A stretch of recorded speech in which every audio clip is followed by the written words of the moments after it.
Hello, this is TB81974, and today I am coming to you from Corellia because we are going to talk about the Patrol Trooper. Solo came out in May of 2018, and we finished the CRL, I believe, in July or August of that year.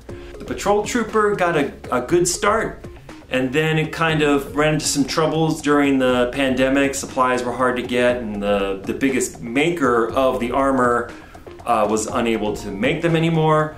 But now we have a lot of choices. We got 3D printing you can do. We have new prop makers that are making parts for this thing. So we really want to give the Patrol Trooper another push and get people into this great piece of armor. So today I'm gonna go through the CRL requirements, and then after that, one of our Patrol Troopers is going to suit up for you and show you how it's all done. So let's get started. And first, of course, we have the helmet. Patrol Trooper helmet is very cool. I like it a lot. First important thing to note about it is it's two-toned. We have gloss white portions here in the front, and then here in the back and wrapping around to the tubes, it's more of a satin black. It is a little trickier to paint because you do have spots where you're going to have to tape and to get this look. In the back here, we have the traps that are painted gray, and here on the side, gray, and also here the tears alongside the eye are also gray. The lens, it is a little difficult to see in this light, but the lens is actually green. It's a flat piece, and it just gets hot glued in there like any other lens. The Patrol Trooper helmet, like the Shore Trooper, has this shield here along the front. It's also painted gloss white, and as you can see, it does protrude out from the helmet. It's not part of the helmet. The helmet also has this black brow line.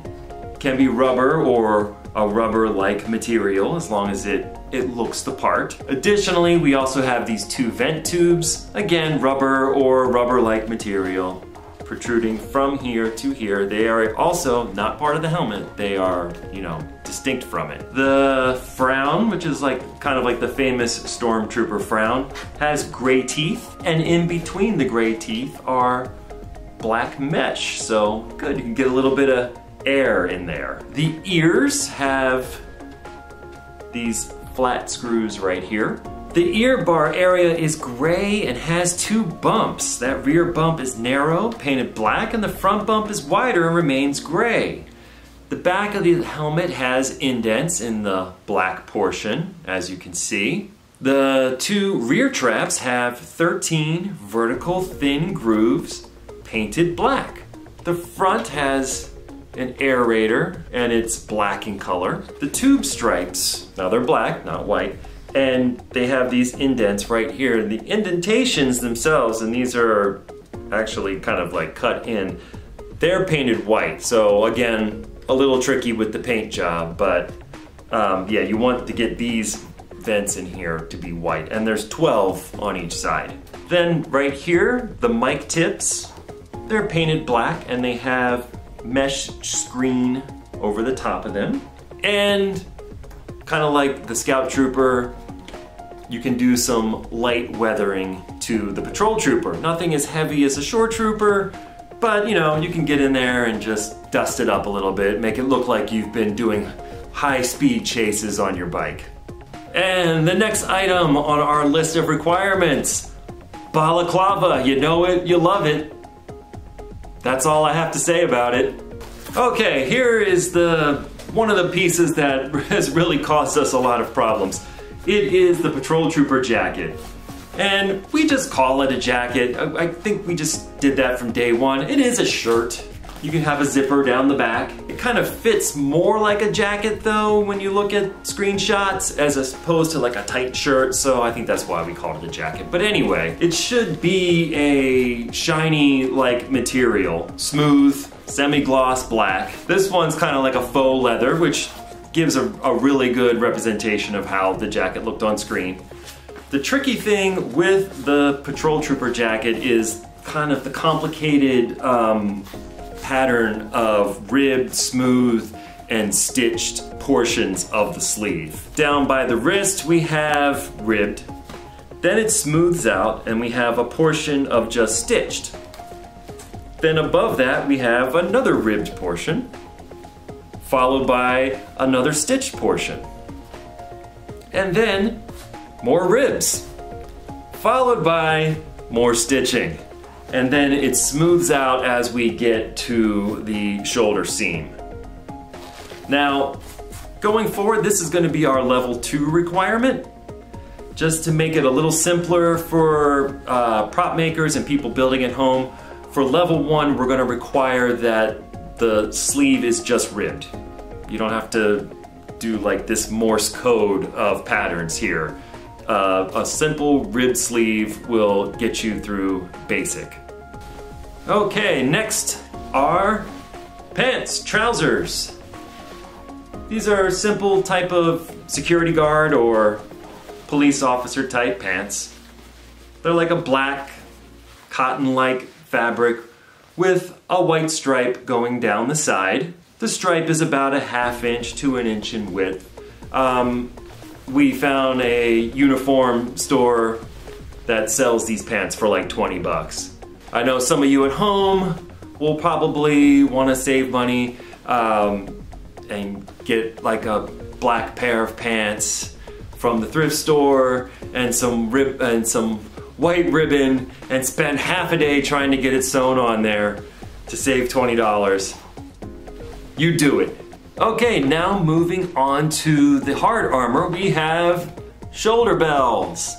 Now the patrol trooper shoulder bell is kind of like a reused part from the death trooper. It has that pattern with the 2 grooves going down this way and the diagonal ones going off here and here.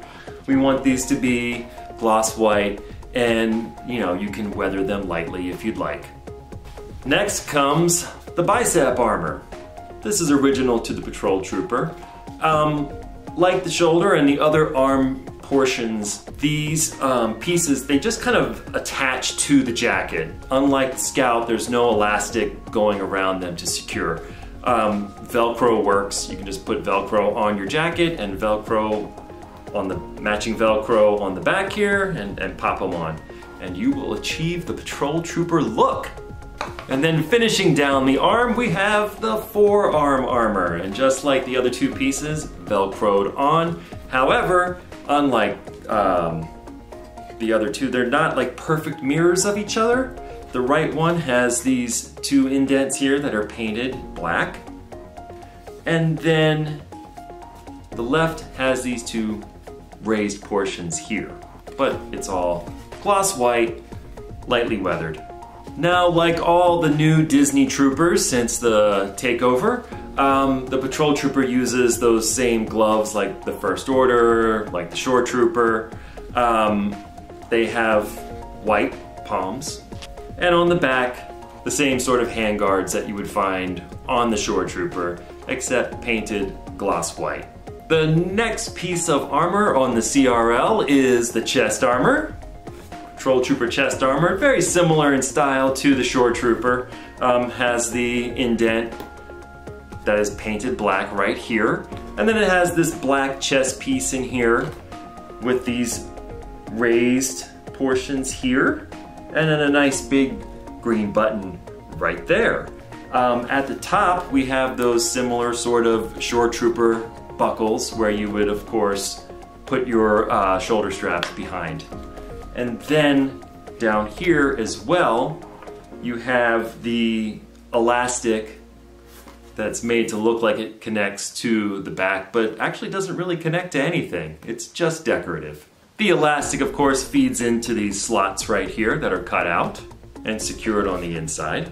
There is also a little dot right here that should be painted black.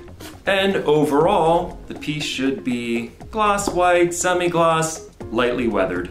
And next we have the back piece, and this is pretty identical to the shore trooper back with all of its many complications. You've got, of course, the 2 recesses here with the distinct greeblies that exactly the same as you find on the shore trooper. These are painted black. So no option for dark brown here. They have to be black. You want to make sure that you have your little black hose running through here. Some people forget that. On this side, you've got your heat sink. Just like on the Shore Trooper over here, you've got the hose fitting. Down here, this is cut out, and then you can back it with black so you don't see anything through there. You've got these tiny little greeblies here and here, as well as the ones here, here, here, and here. At the top, there's that circular cutout, and at the bottom, there is the crescent. On the sides, we have the 5 vents, and as well as this little indent here, and this cutout here. It's all exactly like the Shore Trooper. If you're familiar with that, then you know this. Unlike the Shore Trooper, this bit would connect here instead of from the chest, and this part would be overlapped by the chest piece. You also, of course, have a collar that connects here to the back, and that would slot into the grooves on the front of the Patrol Trooper chest. The final touch are the straps that come from these housings right here, and then this part would tuck in under the buckle on the front of the chest piece. Now, how do you want to attach it? With Velcro or magnets or whatever you can dream up? That's fine. I wouldn't advise using these to actually connect the armor. You should have something underneath, like a strap like this that actually does the heavy lifting. These should be more decorative. And then, like the rest of the Patrol Trooper armor, we want this to be gloss white or semi-gloss and lightly weathered. And next up on the Patrol Trooper CRL, we have the ab armor. The ab armor kind of functions as almost like the cummerbund of the Scout. From the front, you have this plate with these kind of vents here, and then this kind of oblong piece indent here. The sides have these plates, and this is a must. If your kit doesn't have these, you can make them yourself out of ABS. You can get a sign from the hardware store, or you can 3D print them. Mr. Poopy has designed 3D models of this entire kit, and these pieces are in there, so get them, print them, and put them on your ab armor. The original kits that were created for the Patrol Trooper, this was hard armor, sort of like the Shore Trooper ab. Looking at it closer, it does seem like this ribbed portion here looked more like rubber or some sort of flexible material. This ab is made from printed TPU, so it's very flexible, which would make sense since these characters, have to sit and ride on a bike. Having a hard ab would make that a little difficult. On the back, we have this back plate. It's one piece, and basically this is here to conceal the closure in the back if that's where your ab closes. If it closes in the front, then your front plate would do that work. But either way, this plate needs to be here. And of course, like everything else, gloss white, semi-gloss, lightly weathered. The belt. Patrol Trooper belt's got quite a bit going on here, but we'll walk you through it. Now the belt base, and it's about 3 inches, is the same sort of floor mat material that was used for the Death Trooper. So it's this black kind of rubbery ribbed material. Attached to it, we have in the front these 3 hard boxes, and this one has a groove that you paint black on the inside. And then we have these pouches that are snaps. So here and here we have these 2 sort of larger pouches, and then in the middle next to the white box we have a smaller one, but also with the flap and the snap. Here on the right side we have the holster for the blaster, and on the left side we have a holster for the baton. And then, like the Death Trooper and some of the other Disney Troopers, we have this kind of canvas pouch that has the hard plastic covering over the top of it.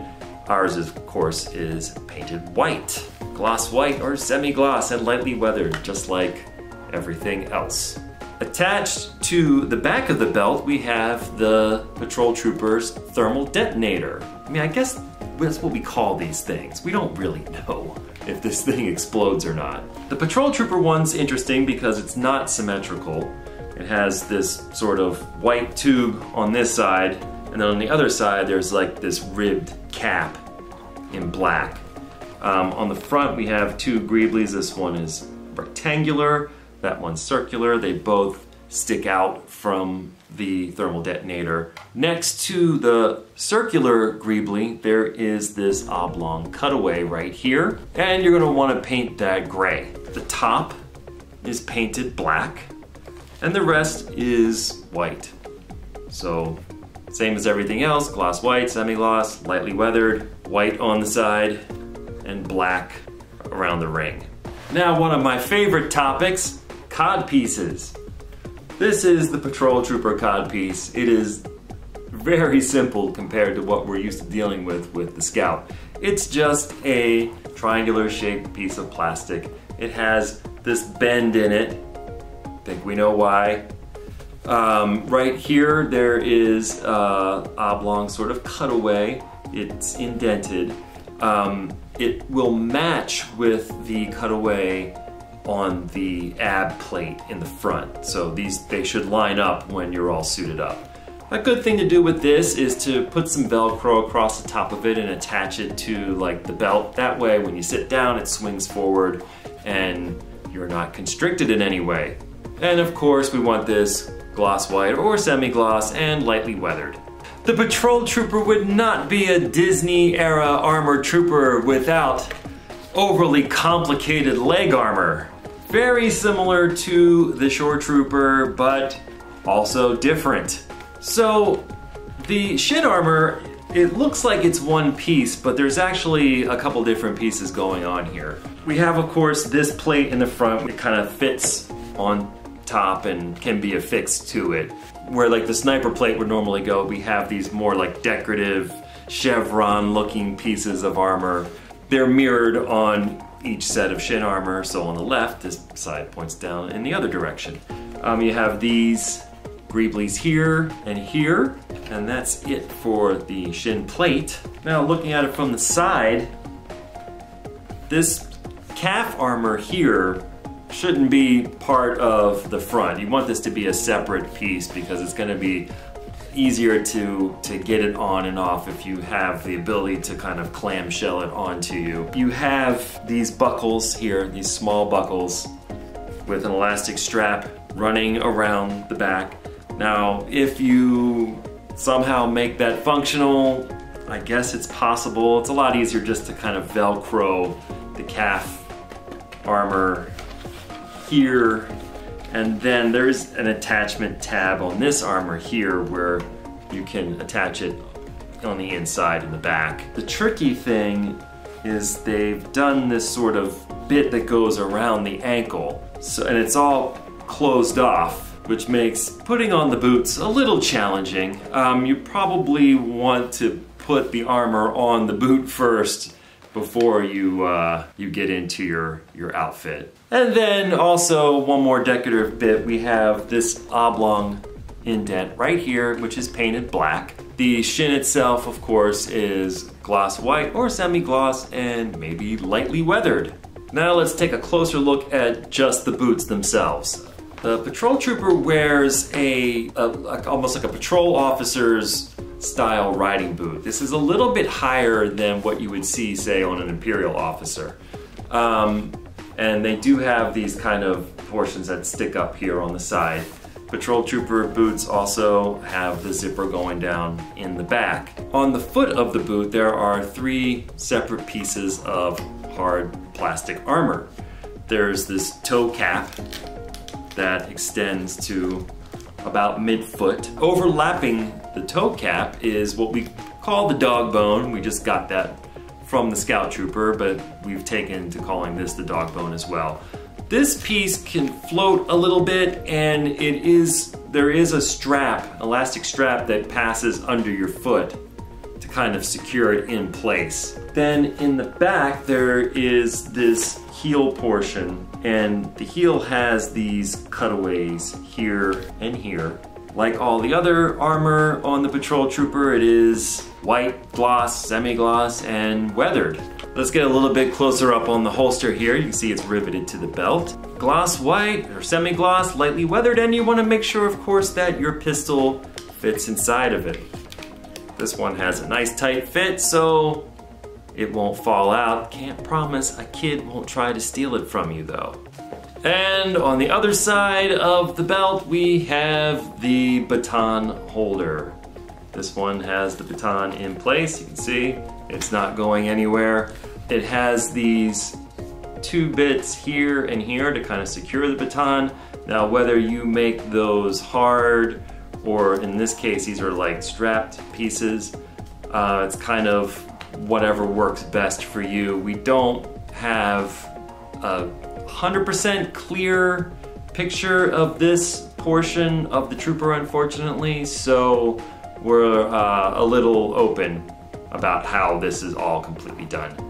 As long as you have a loop here and a loop here and it's white, you should be good to go. Now let's go over the optional accessories for the patrol trooper. In this case, his weapons. We have, unique to the patrol trooper, this baton, I guess for battering suspects. Essentially what you want is the look of a single metal tube with rubber ribbed grips. If you want to achieve this by printing something out and painting it metallic, which is kind of like what was done here, that's fine, that totally works. So you have this metallic portion here and the caps on the end with the rubber grips, so that way it doesn't come loose when you're going like that. And just like the scout trooper, the patrol trooper also carries what is now called the EC-17 blaster. We don't require that your EC-17 looks exactly like the one in Solo because it does have some slight variance from the one from Return of the Jedi. But if you want your EC-17 to be in the patrol trooper style, the tip of the blaster is a little bit wider than the scout trooper one, and the scope is angled like this instead of being turned out straight. But other than that, if you already have an EC-17 that you have with your scout, you're fine using that. All right, now that we have gone through the requirements of the patrol trooper, we're gonna have our special guest, TB36000, AKA Mr. Poopy, suit up in the patrol trooper so y'all can see how it's done.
And that is all for the patrol trooper. If you are interested in this costume and wish to join the 501st Pathfinders, please come visit us at www.501stpathfinders.com and we will get you on your way.